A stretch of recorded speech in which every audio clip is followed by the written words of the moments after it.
नमस्कार, मैं रमाकांत पंत और आप देख रहे हैं प्रतिपक्ष संवाद।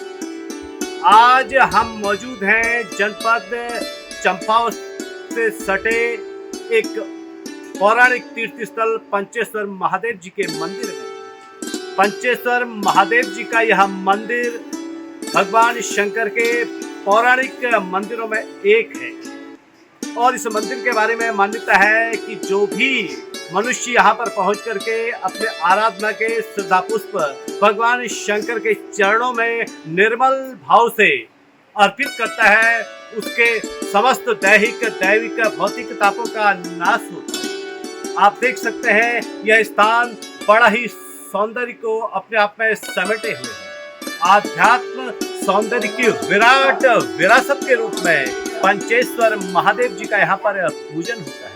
जनपद चंपावत मुख्यालय से लगभग 39-40 किलोमीटर की दूरी पर यह स्थान है और यहाँ पर 5 नदियों का संगम है। 2 नदियाँ इस ओर से आ रही हैं जो रामगंगा और सरयू हैं।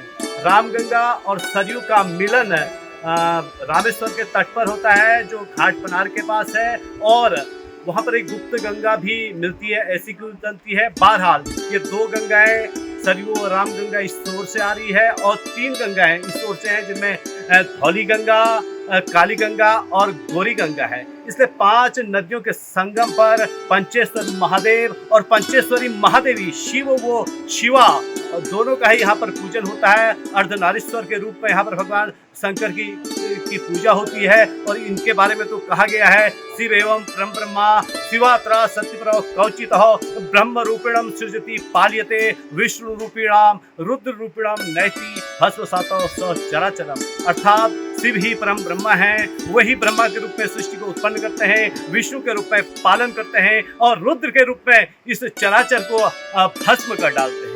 इसलिए यह पंचेश्वर महादेव कल्याण के देवता कहे गए, जो भगवान शंकर की 5 विधा कही गई है उन 5 में यह परम कल्याण के देवता कहे गए हैं। और इन देवता की स्तुति के लिए जनपद चंपावत, जनपद पिथौरागढ़ और सामने नेपाल की पर्वत श्रृंखलाएं हैं। यहाँ के सैकड़ों ग्रामीण यहाँ पर पहुँच करके भगवान शंकर की पूजा अर्चना करते हैं। खासतौर से शिवरात्रि के पावन पर्व पर, नवरात्रि के पावन पर्व पर एवं मकर संक्रांति के पावन पर्व पर यहाँ पर विशाल मेलों का आयोजन होता है। इस मंदिर के बारे में एक किंवदंती दंत कथा और श्रद्धा यह भी है कि जब कभी क्षेत्र में वर्षा नहीं होती है और क्षेत्र में चारों ओर अकाल की स्थिति होती है, ऐसे समय पर यहाँ पर महादेव जी का समस्त ग्रामीण क्षेत्र के लोग मिलकर के महादेव जी का जलाभिषेक करते हैं और तुरंत ही वर्षा होती है। निसंतान दंपति भी यहाँ पहुँच करके हाथ में दीपक लेकर के भगवान शंकर की आराधना करते हैं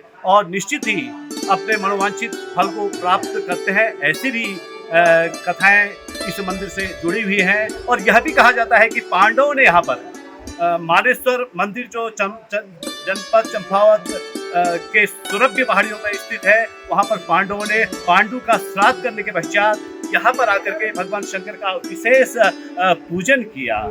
और इसी तरह से इस मंदिर के बारे में एक विशेष बात यह भी कही जाती है कि इस मंदिर के पीछे जो पर्वत आप देख रहे हैं वो पूरी शिवलिंग की आकृति में है। इसलिए इस मंदिर की भव्यता बहुत ही विशेष है, बहुत ही अद्वितीय है, बहुत ही अलौकिक है। जब भी आप जनपद चंपावत के भ्रमण पर आएँ या पिथौरागढ़ क्षेत्र के भ्रमण पर आएँ तो पंचेश्वर महादेव जी के दर्शन करें और यहाँ के दर्शन लाभ करके भगवान शंकर की कृपा को प्राप्त करें, क्योंकि यही शिव हैं, यही कल्याणदाता हैं, यही भव्य हैं, यही भावगम्य हैं, यही वृषभ के द्वारा दैत्यों को कंपित करने वाले हैं, यही शिवा के अधिपति, यही शीत कुसुम शंभु कल्याण उत्पादक स्वयंभू आत्मित विभू सर्व के बहुतों को मारने वाले भवानी के पति का यह बहुत विशेष स्थान है और स्वयं माता पार्वती यहाँ पर विराजमान है और अर्धनारीश्वर के रूप में भगवान शंकर का यहाँ विशेष पूजन होता है, विशेष वंदन होता है। प्रतिपक्ष संवाद के लिए पंचेश्वर की इस पावन पहाड़ी से मैं रमाकांत पंत।